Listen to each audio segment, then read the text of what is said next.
उत्तर भारत के राज्यों में टमाटर की खेती सालों साल काफी बड़े पैमाने पर की जाती है। पोषक तत्वों से भरपूर टमाटर सेहत के लिए काफी फायदेमंद होते हैं, लेकिन जो किसान भाई सर्दियों में टमाटर की खेती करते हैं उन्हें कई तरह के कीटों और रोगों का भी सामना करना पड़ता है। यही वजह है कि टमाटर की अच्छी पैदावार लेने के लिए किसान भाइयों को कीड़े व बीमारियों की रोकथाम समय रहते कर लेना चाहिए, जिससे अपनी फसल को कीटों व रोगों से बचा सके। अधिकतर किसान भाई जानते होंगे टमाटर की फसल में सुंडी या फल छेदक नाम हेलिकोरपेवा इल्ली एक कीट जो टमाटर की फसलों को काफी नुकसान पहुंचाता है। ये हल्के हरे या भूरे रंग का होता है जो शुरुआत में पत्तियों को खाता है और फिर बाद में फल में छेद करके उसके अंदर अपना सिर घुसा लेता है, जिसके बाद ये उसे भी खाता है। इसके वयस्क लार्वा एक फल से दूसरे में जाते हैं, जिससे फसल को काफी नुकसान होता है। टमाटर की फसल में इसके अलावा और भी एक सुंडी आती है जिसका नाम सुडोप्टेरा इल्ली है। ये रोपाई के शुरुआती 20-25 दिन में आती है।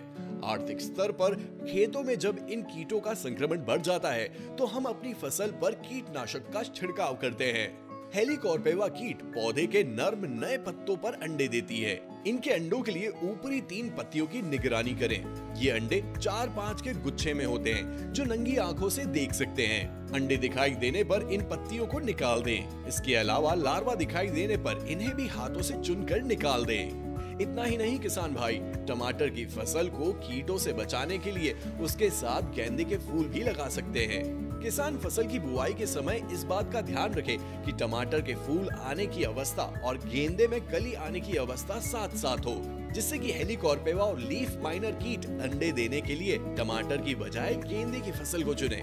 इसके साथ ही खेत के चारों तरफ बॉर्डर फसल के रूप में ज्वार की फसल की 8 पंक्तियों को 30 बाय 10 सेंटीमीटर की दूरी पर के रूप में उगाने से क्राइसोपेला और कोकेनिलिड्स जैसे प्राकृतिक मित्र कीटों को बढ़ावा मिलता है।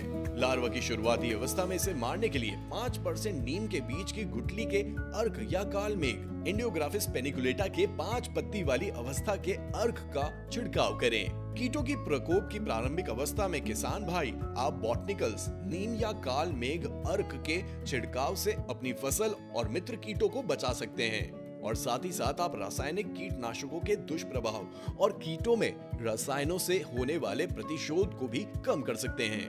किसान भाइयों को इस कीट से टमाटर की फसल को बचाने के लिए 60 मिलीलीटर क्लोरोंटेनिपोल 18.5% एसी प्राप्त एकड़ या 120 मिलीलीटर इंडोक्सा कार्ब 14.5% ईसी या 50 ग्राम इमामेक्टिन बेंजोएट 5% या 60 मिलीलीटर स्पिनोसा 45 एससी को 200 लीटर पानी में घोलकर स्प्रे करें।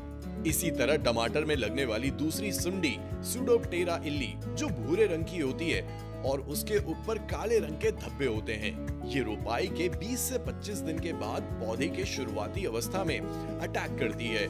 ये इल्ली पौधे की पत्तियों को अधिक मात्रा में कुतर कर खाती है और फल आने पर उसमें छेद करके उसके अंदर भी खाती है। इनका जीवन चक्र 30 से 40 दिन का होता है।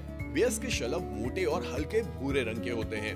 आगे के पंख भूरे रंग के होते हैं जिन पर सफेद निशान होते हैं और पिछले पंख पीले होते हैं। ये जब पूरी तरह विकसित हो जाते हैं तो वे 40 से 50 मिलीमीटर लंबे और हरे बैंगनी रंग के साथ हल्के भूरे रंग के दिखाई देते हैं। ये पौधे की युवा पत्तियों की निचली सतह पर गुच्छे में अंडे देते हैं जो आमतौर पर भूरे बालों से ढके रहते हैं। किसान भाइयों को इस कीट रोकथाम के लिए 60 से 80 मिलीलीटर फ्लिबेंडियोमाइड 480 एससी या 100 ग्राम इमामेक्टिन बेंजोएट 5% एसजी या 60 मिलीलीटर स्पिनोसा 45 एससी को प्रति एकड़ के हिसाब से 200 लीटर पानी में घोलकर छिड़काव करें। छिड़काव के लिए सही समय चुनें और याद रहे कि दिन में 12 बजे से 3 बजे तक छिड़काव ना करें। छिड़काव हमेशा हवा की दिशा में करें। छिड़काव के समय हाथों में दस्ताने और मुंह पर मास्क लगाएं। किसान भाइयों, टमाटर की फसल को सुंडी से बचाने की जानकारी आपको कैसी लगी?